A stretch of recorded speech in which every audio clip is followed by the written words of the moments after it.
Hey you guys, this is Rafael from ShilohRelics.com. I hope you're having a good day. I am so thankful to get to be with you guys again. Today we're going to talk about something that we just passed Memorial Day, and honoring those veterans is important today. It was important back then as well. And there were organizations that honored both sides of the Civil War veterans. They honored the Union soldiers that served.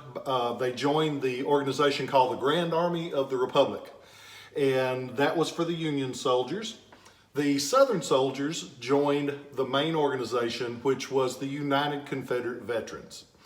They were soldiers that served from the South. They had reunions, they had memorials, they put up monuments, they put up a lot of those things to remember that they served during the Civil War. And there are a lot of pictures where you see the Union veterans shaking hands with the Confederate veterans after it was over, because so many of them realized that 50-star flag took those Southern stars to complete. And so it was an important thing back then, and they treated it as such. They would get uniforms, they would have medals and badges. We'll talk about those in another segment. Today I wanted to look at something that I picked up a while back. It's an original Confederate veterans uniform. They actually had companies that would sell the uniforms to the soldiers for the reunions. You could have them that were very ornate with all of the decoration on the sleeves and the collars and the fancy buttons, or you could have one that was a little more subtle and subdued. This one is referred to as a sack coat. And when you look at it, it looks like a sack that you turn over. Looks just like a sack. So, truth in advertising, sometimes it works.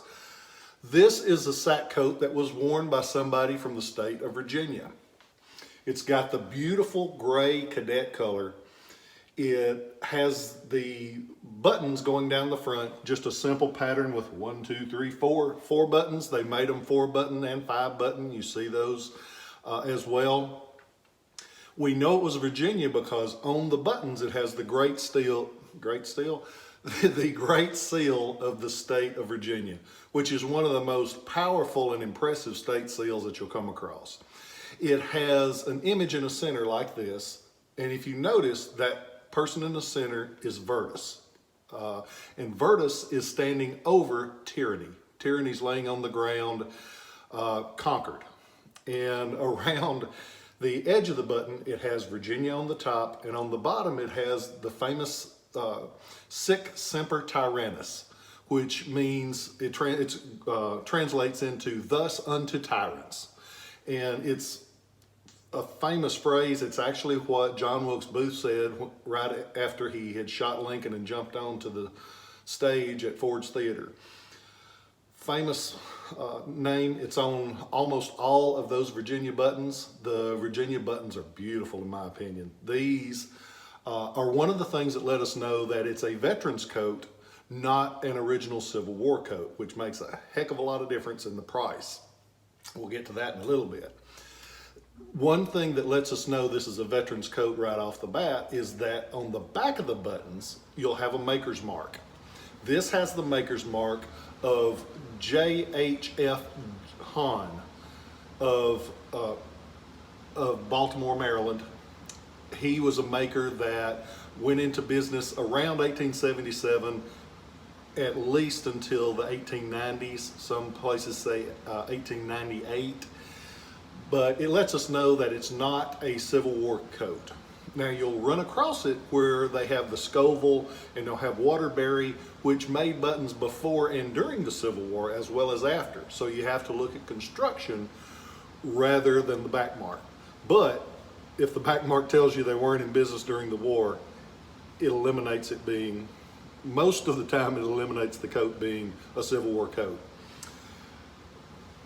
This one has a really pretty look. It came out of an estate up in Virginia. You can see it's got some mothing, which just happens because the veterans wouldn't wear these every day. They would wear them on special occasions for a reunion meeting of the soldiers. And so it's got some wear, but not a lot. It's got the original liner on the inside, chest and sleeves. A lot of times that's messed up and missing. It's just got a nice look. And as far as a veteran's coat, it's got a pretty look. It's not a fancy one, but most of those guys that were fighting weren't the fancy ones. They were the ones that were down in the trenches and fighting hand to hand, and this is probably one of those guys that was doing that hand to hand close fighting. They will run anywhere on a veteran's coat, depending on condition, between usually $1,000 and a few thousand. This one is on ShilohRelics.com for $14.50. Nope, $14.95. Look, we just had a rate increase. You can see pictures of it inside and out. You can see that back mark. You can see how pretty those buttons are. It's which is a lot less than the original Civil War version. The one that you see in the background usually, he's back there. That's 50 grand. So. And the last time it sold, it brought 54 grand. So it makes a lot of difference those extra few years. This one's late 1800s. It displays beautifully. It's a fraction of the price of an original one. And you can have something that belonged to a Confederate veteran that he wore. And you know when these guys took enough time and money to buy these, that when they wore them, they were proud to wear them. So it's something you can be proud to have in your relic room. I hope you guys are having a good day. I hope that if your mom and dad are still alive, take the time to tell them you love them and enjoy getting to talk with them. I am so thankful for mine and my daughters. I love them, and I hope that y'all realize that if you have family, spend time with them. Tell them you love them, because there might be a day where you never get a chance to again, because everybody deserves to be appreciated. I'm thankful for you guys. I hope y'all have a wonderful day, and I'll catch you next time.